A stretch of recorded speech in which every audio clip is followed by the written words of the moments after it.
Hi everybody! Today we'll be talking more about shading and how to use shapes of value to eliminate outlines. And when you eliminate outlines in your work, it helps to create a more believable sense of volume and depth, and that can help you create a more believable sense of space. So we're starting off with this image of Ed Ruscha's drawing where he's created the word space by imagining pieces of paper. So this is an entirely invented drawing, but he's using perspective and what he knows about light to create a very believable form that looks like 3 dimensions in space. Now what we're working on is a simple still life setup with a single light source. So here's a nice student example of a still life setup with mostly white objects with a single light source. And let's take a look at how we know where the edges of forms are. So if we focus in on just any area of the drawing, I'll pick this central area, you can notice if you zoom in, there are no outlines defining the edges of objects. We know that the cylinder ends and the box begins because there's a shift in value.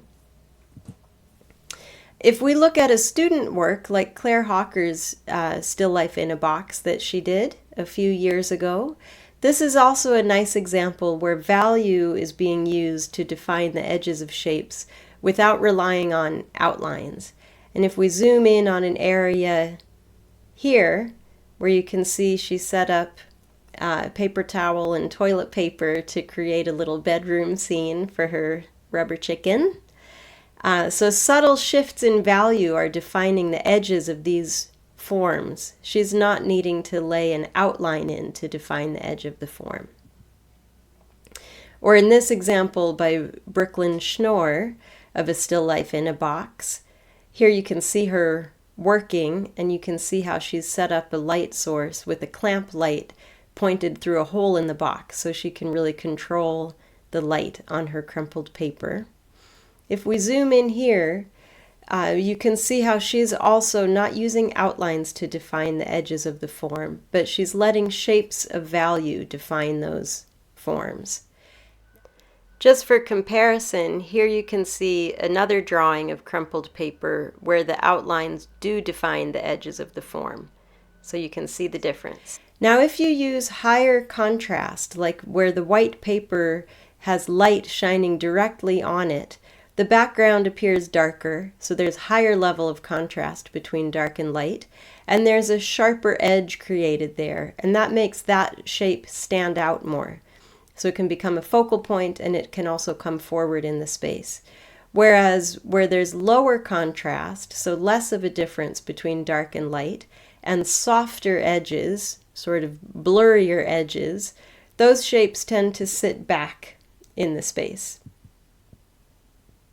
With this example by Lauren Friesen with her Still Life in a Box, if we zoom in on this example, you can also see how higher contrast and sharper edges make forms come forward, and less contrast, softer edges tend to sit back.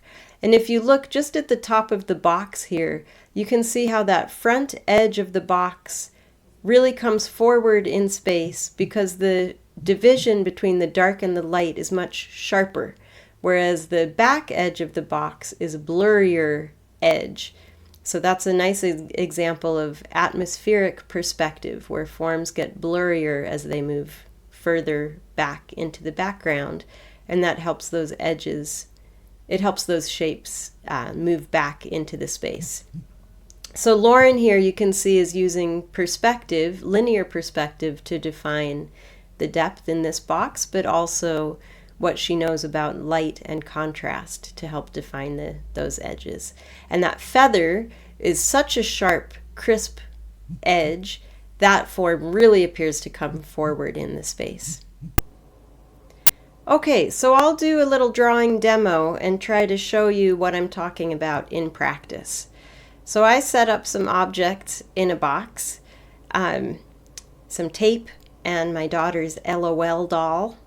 If you don't know what those things are, you are so lucky. And just a little folded piece of paper curled piece of paper. I love what paper does with light. So I'm going to zoom in a little bit, and then I'll go ahead and start drawing. So you can draw along with me if you like. You can be working from your own still life, or you can do a little practice run looking at this one if you choose to.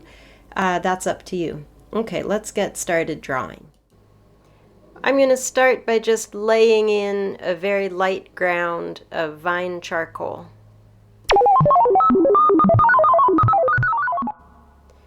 And now I'll sketch in using very light lines, just start to determine the placement of all my objects on the page. Use all the tools we've talked about, sighting, measuring, negative shapes, to get these objects as accurate as you can. Now's the time to erase things out, move them over if you've made mistakes. Now's the time to be really open and flexible in your drawing. And when you feel pretty good about the sizes and placement of your objects, then you can start laying in the groundwork of value. So you want to compare, wherever you see an outline and the edge of a form, compare which side of that form is darker and which side is lighter. And then you can go about eliminating outlines as you draw. I'm just using vine charcoal and an eraser, and I will come in with the charcoal pencil today to get some of those darker shadows. I'm not using compressed charcoal today because I've heard from several of you working at home that you're concerned about the mess that it makes, and I appreciate that. So we'll use charcoal pencil, and you can slowly build up some nice rich darks that way.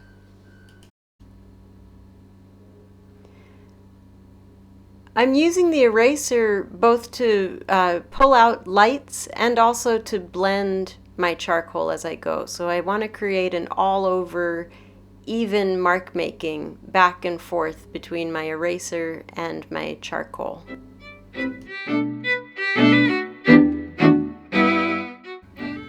So you'll notice as I'm making this drawing, I'm spending as much time, if not more time, on these negative shapes as I am on the objects themselves.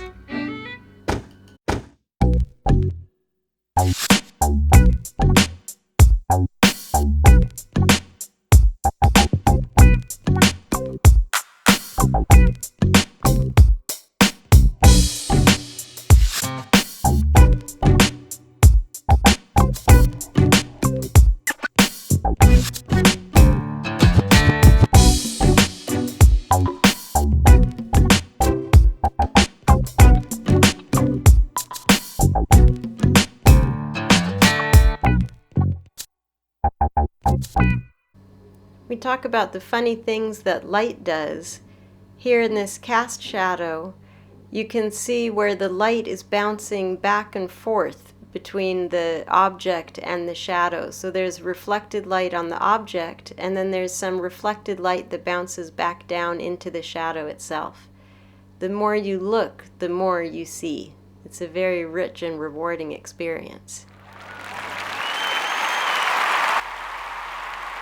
I've spent about an hour on this drawing, really trying to look for the nuances of shades of gray between black and white, and eliminating outlines as I go. Hope you have fun drawing today. See you soon. Bye.